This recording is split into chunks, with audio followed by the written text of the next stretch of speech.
Okay, so welcome to this week 3 screencast for strategic facility management. If you've come to this after reading the brief introduction in this week's workbook, you'll know that I've said that today's lecture is going to be relatively short, and the workbook explains the reasons for this, but the real focus for what we're going to be doing over the next few weeks is going to be less on talking about theory and more about practicing some of these quantitative forecasting techniques, and being able to refine and improve on them week by week. So this week is an introduction to some of these techniques and some of these approaches and some of the ways that this involves us working and thinking.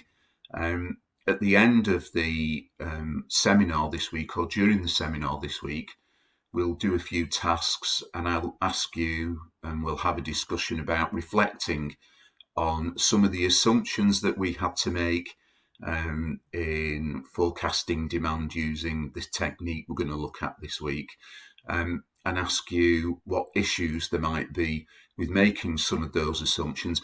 And this will lead us on to thinking about ways these techniques can be improved.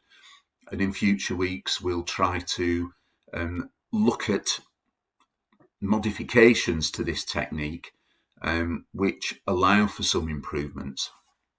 Okay, so the context, as I've said in the workbook, is that we're shifting away from macro demand assessment and forecasting issues dealing with whole sports markets. And, you know, we've looked at scenario forecasting as a technique for doing this. So the focus in weeks 3 to 8 is going to be assessing and forecasting demand for specific sports in specific locations. So more of a micro forecasting task rather than macro. Remember, macro is about forecasting for the whole market, forecasting big issues. Micro is about specific areas, specific locations, specific sports, which ties in with what you're going to be asked to do for the assessment for this module. So a typical question might be, and a typical question in strategic facility planning is, what demand is there for another swimming pool in a town?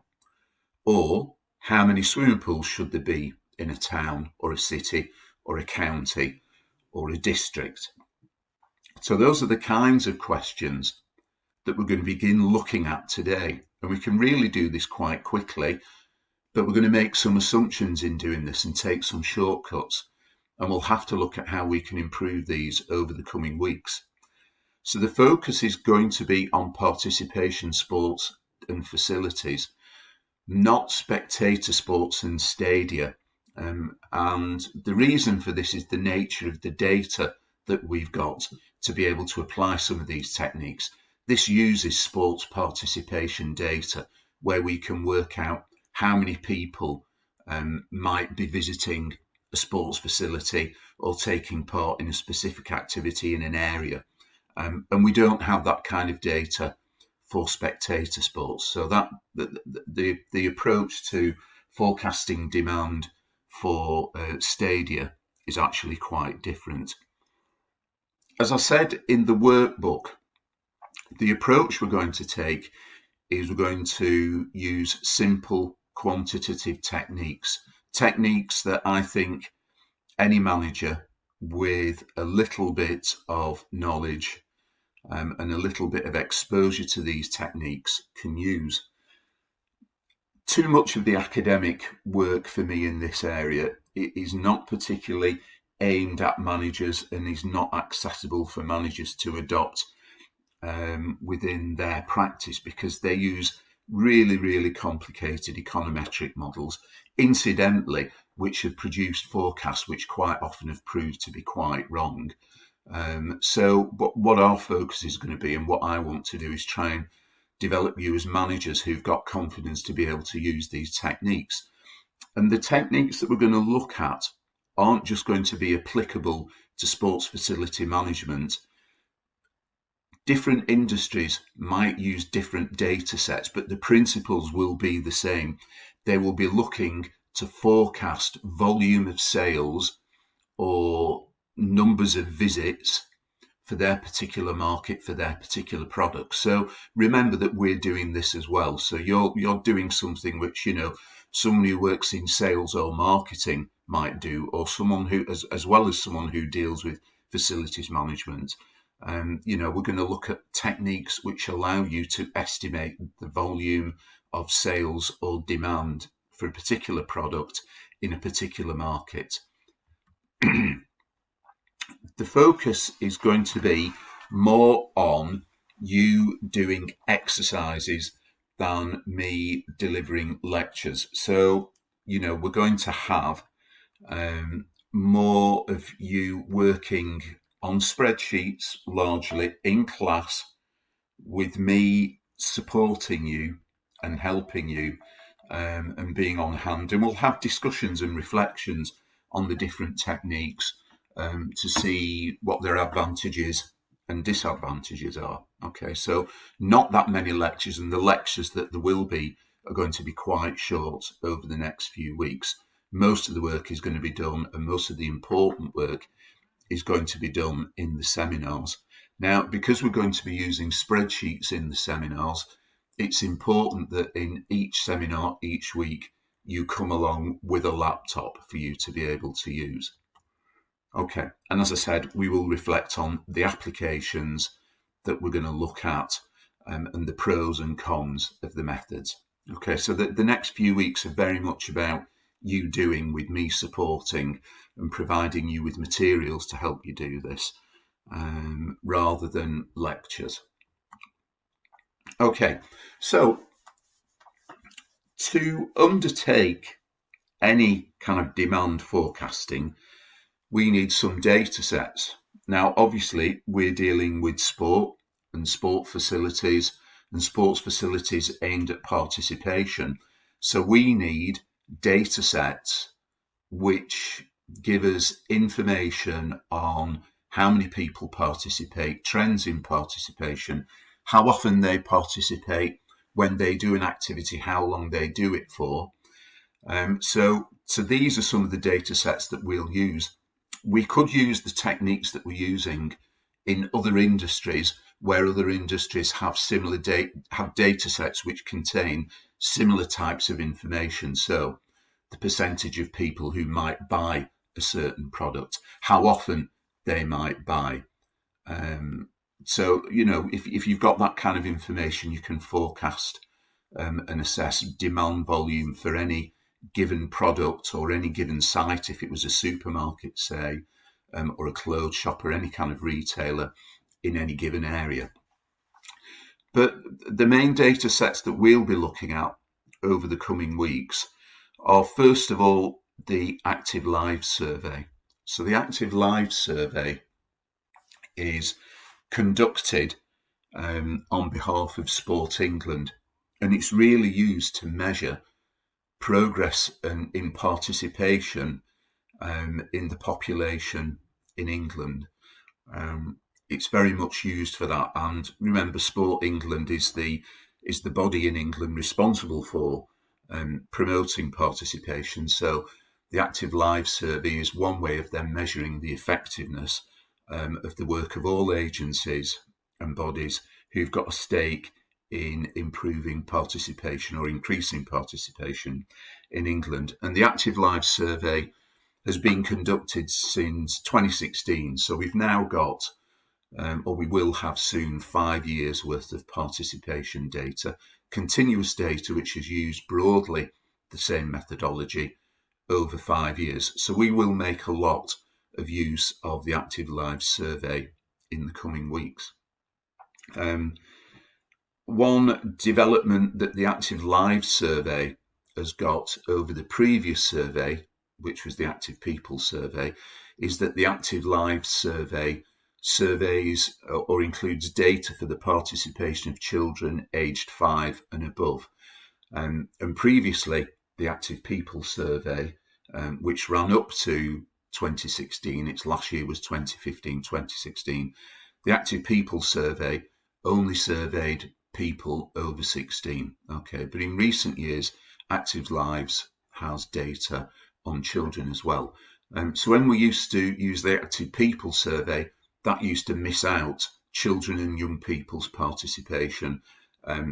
The new Active Lives survey includes children and young people's data, participation data. So that gives us a more complete picture. We may also look at, and I may mention something called the Taking Part survey, but more on that later. And then next week, we will look at something called Sport England's market segmentation. You may have seen this in lectures, but there is some quite detailed data on participation, which sits behind the market segmentation 22 segments that Sport England detail. And this includes participation rates in many different sports by the different market segments. So next week, we will look at how we can use that to forecast demand or assess the level of demand in a given area. Okay, but the focus this week is really going to be on using the Active Lives survey data. So the technique we're going to look at today uses national participation rates, such as the Active Lives survey. And the technique we're going to look at today is called the gross demand approach, or Tony Veal, who's really the only academic, I think, who writes about this in any detail and with much authority. He calls the technique that we're going to look at today the gross demand approach. And this is for planning for recreation and sport using survey data. So our starting point is survey data. And we take national average. So what's the national average participation rate and how often do people participate on average? We take those averages and we apply them to a community. And because of census data, we know how many people there are that live in a given area or a given community. And we use this data to produce demand for sport, for a given sport, for a given population. And then ultimately, demand is compared to supply in terms of what the capacity of a facility is. And we can look whether there's going to be enough, whether there is enough capacity in facilities to meet demand, or whether demand is not sufficient to fill the capacity that exists in facilities at the minute. And in essence, that is the focus of this module, that kind of demand supply balance in facilities. Okay, so what's on this slide is the question from the Active Lives survey, which asks people about their participation. And what you can see over here is that, this runs over a number of pages. This isn't just one page. But for example, here people are being asked about team sports and racket sports. And the first thing they're asked is, have you done this activity in the past 12 months? And they're asked to tick yes or no. Okay, so that helps us understand whether people are at least casual participants. So, for example, I wouldn't class myself as a swimmer, but I might go swimming a few times a year. Okay. However, you probably wouldn't base your facility planning around people who might swim once or twice a year. You want to base your facility planning around regular customers, regular visitors. So the key question in Active Lives for us in terms of facility planning is this question, which is asked, which is, okay, if you've done this activity in the previous 12 months, have you also done it in the previous 4 weeks? And this allows us to filter out those people who are regular participants. So when we use participation rates for the Active Lives survey in these lectures, we will be looking at the percentage of people who have said, yes, I participate in the previous 4 weeks.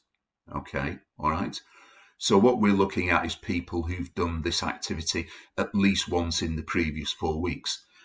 The Active Live survey is a continuous survey. The survey runs continuously all year long.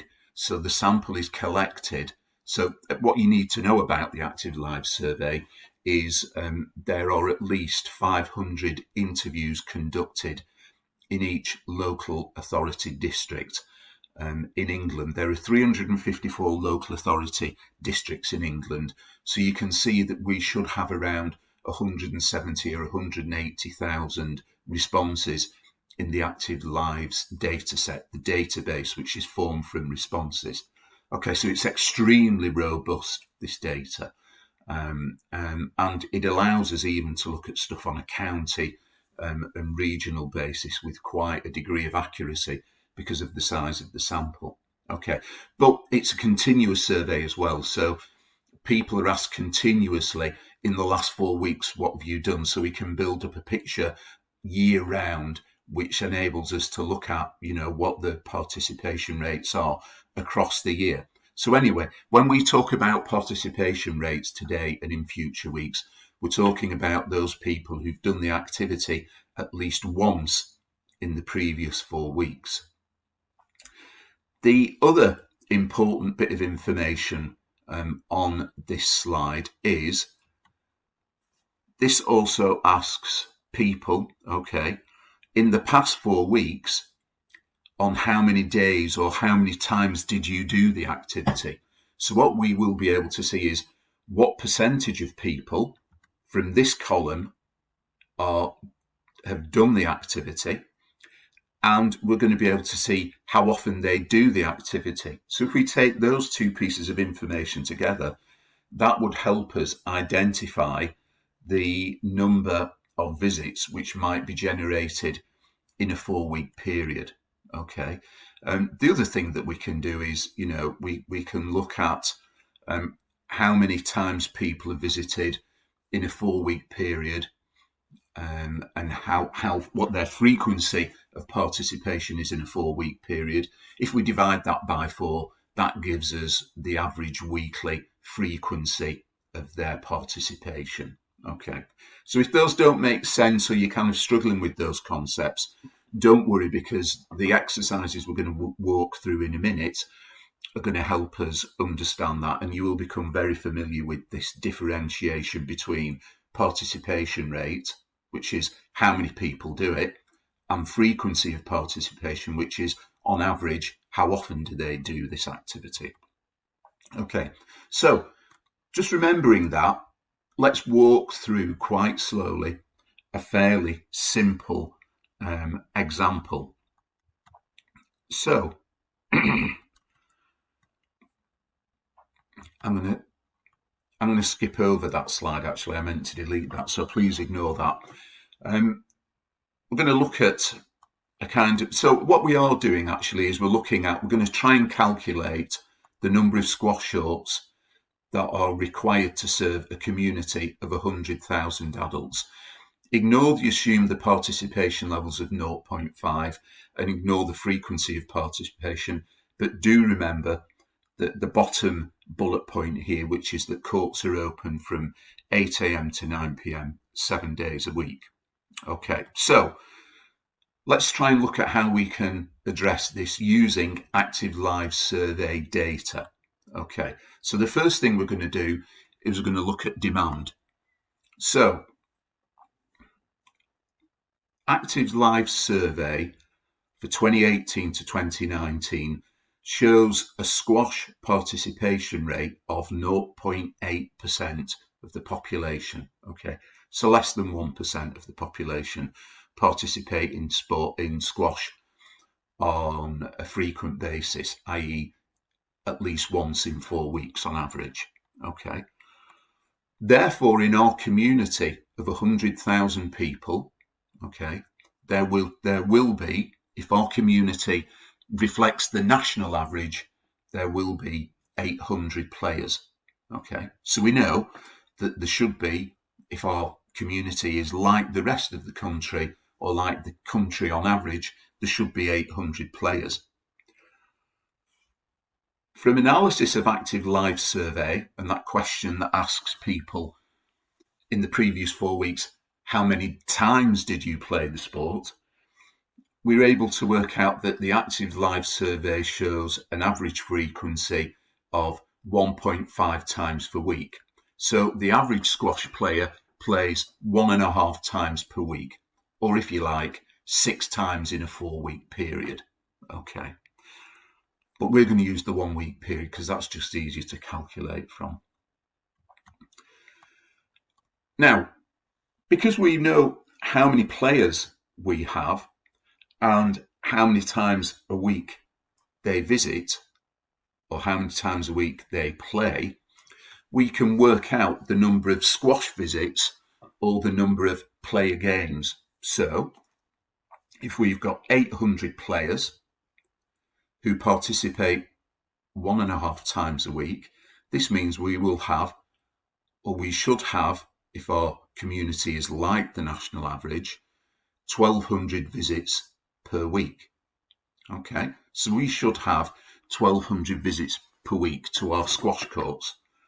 Now, remember, for a squash court, 2 people are required per game.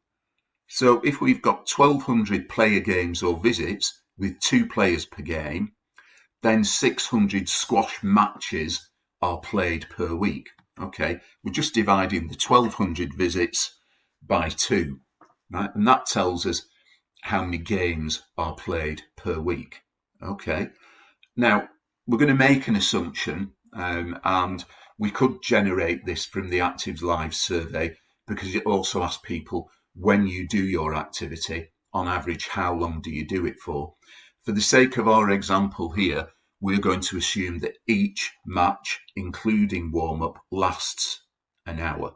Okay, so what this means is that if we've got 600 games per week of squash played, we need 600 hours worth of squash availability in squash courts to be able to meet that demand. So the next thing we do is we need to look at supply. So we've calculated demand, we now need to calculate supply. So our example at the start said that each court is open between 8 a.m. and 9 p.m. So that's 13 hours a day, 7 days a week. So if we take 7 days open for 13 hours, we can work out that one squash court has 91 hours per week of availability. Okay. Now, what we need to do is compare demand to supply. So what we said is that our community requires 600 hours of squash. So what we need to do is divide our 600 hours of squash by 91, which is the capacity of one court, and that shows us that we need 7 courts. Yeah, so 600 hours divided by 91. So 600 hours demand from our community, demand for 600 hours squash, divided by 91, the hours available on one court, means that we need, let's say, 7 courts to meet demand in our community. I've actually rounded this up from 6.6. If you divide 600 by 91, it's 6.6, but we've rounded up to the nearest court. So what we can then say is, if there are less than 7 courts to serve the community, then there may be latent or unmet demand. So that means if you are Squash England or the national governing body responsible for squash, and you want to maximise participation, you'd be trying to encourage local providers to build squash courts. If you are a squash club or a sports facility that has squash courts, then you might be experiencing people queuing up to book squash courts and there not being space to accommodate demand. So you may want to look in to the pros and cons of providing more squash courts. So you might need to look at, what's the additional demand? Is it sufficient to justify building another squash court? How much will that cost us? What revenue will it bring in? What's our payback period? So this can really help us, walk into or lead into some important business decisions like that. Okay. If there are more than 7 courts to serve the community, there might be surplus or excess supply, which will mean that courts are left empty, they're not open, and you've got to maintain those, heat them, light them maybe. So this is going to be not an efficient use of resources, and you might want to look at what you do with squash courts. You might want to close them, you might want to kind of redevelop them as something else. And it's interesting that squash in this country has had a decline in the last few decades in participation from a height in the 1970s and 1980s. And quite a lot of older sports centres converted their squash courts. They put in what's called a mezzanine floor conversion. So they put a floor into their squash courts to convert it into a 2-storey box, which they use for exercise classes or creches or additional gym space. So, if you can work out that, there isn't sufficient demand, and you also look at your bookings and work out that the facility isn't well used, then you can maybe look at, using it for something else, which is something we talked about in circumstances where you've got excess demand or excess supply right in the first week of lectures. Okay. I think what we'll do is, rather than talk through these issues now, once you've had an opportunity to work with the data in the seminar, we'll reflect on this and talk about some of these active life survey data issues, because it's not a perfect solution. It's a good source of data, but it's not perfect, and there are issues with it. And we'll talk through those in the lecture once you've done the activity. This other slide that I've just put up here comes from Tony Veal's book, and this the chapter of this book is on the Blackboard site in this week's folder, and it's also hyperlinked from the workbook for this week. So you will find this in the chapter, and what this gives us is the facility capacities for a variety of sports facilities. We will work on and improve this, but we're just going to kind of use some of these figures for the activity, which I'm going to introduce you to now, and ask you to try and have a go at before you come to the seminar on next week. Now, I'd like you to have a try, because I'd like you to be able to tell me where you're struggling. But what we're going to do is we are going to, in the first part of the session, we're going to walk through the solution to this task which I'm setting you now. Okay, so if you struggle with it, don't worry, because we'll walk through it in class, and then in the seminar next week you will be doing this kind of activity a number of times over, so you really will get a good understanding of how to do this. Okay, so exercise 2 is really the same as for the squash example that we've just looked at, but using active life survey data for swimming in Sheffield and using capacity tables on this slide, I want you to have a go at working out demand and supply issues in Sheffield based on the following information. So the data you've got: the active live survey for 2018 to 2019 gives us a participation rate of 15.3%. So when asked in 2018-2019, and we're using this because it's the last data set which is available pre-COVID, and those COVID years are going to give us a really skewed picture of participation rates because of facility closures to minimise the spread of the virus. So for 2018-19, when asked, 15.3% of the population said that they had swum in the 4 weeks before interview. They also said that their average frequency of swimming worked out at 1.4 times per week. Okay. Now, I'm giving you Sheffield's population aged over that should actually be aged over 5, but work on Sheffield's population as being 560,000, okay? And that's based on the latest Office for National Statistics population estimates for Sheffield. Okay, so what you've got there is you've got the participation rate, you've got the average frequency, and you've got Sheffield's population aged over 5. So you should be able to work out the number of visits that Sheffield's population over the age of 5 should generate for swimming. Okay.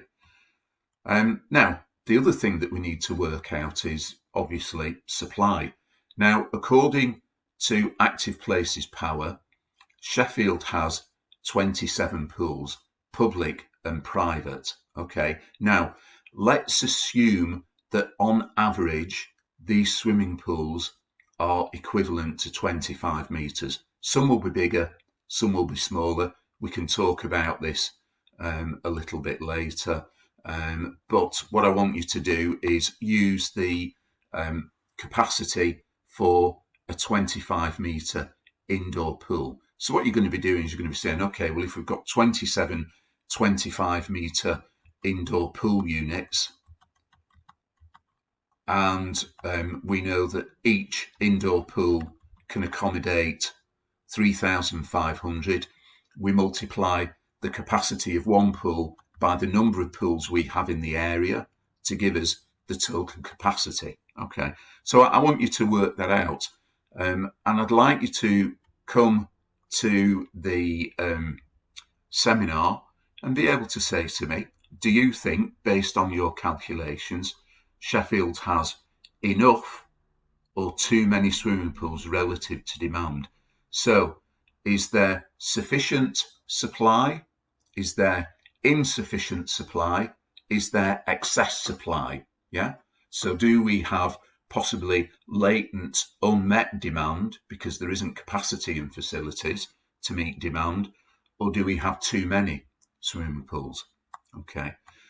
And when we talk about this activity in class, and I'd like you to think about this, before you come to class, but we will talk this through. In calculating the solution to exercise 2, what assumptions have been made in A, calculating demand, and B, comparing it to supply, or calculating the supply capacity, if you like. So one is, what assumptions have we made in calculating demand? And number 2 is, what assumptions have we made in calculating supply?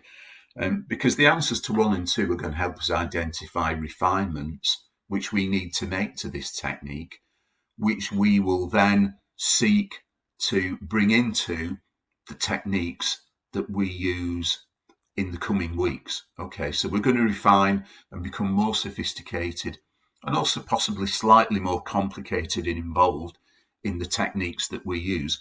So this approach that we're looking at now, you're not going to use exactly this in your assignment. You're going to look at techniques which refine it, but this is building blocks. This is the foundation. And this is the approach that you need to understand before we move on to the other techniques. Okay, so this is just an introduction. Okay, so that is the end of the lecture. So it's only a short lecture this week. Bring laptops to the session on next week, please. And we will kick off the session by talking about and reflecting on this particular task. But we will walk through the solution. So if you're really struggling with it, that's fine. There's plenty of time for me to support you one-to-one and to work with you so that you're able to actually understand this. And we're going to be doing more examples like this for your particular sports. So you started to prepare scenarios last week for a sport you wanted to look at. And so next week we'll be looking at this for swimming, for golf, for football, and for any other sports that you've talked about or thought about working on for your assignment for this module. Okay, so thanks very much, and I will see you in the session next week.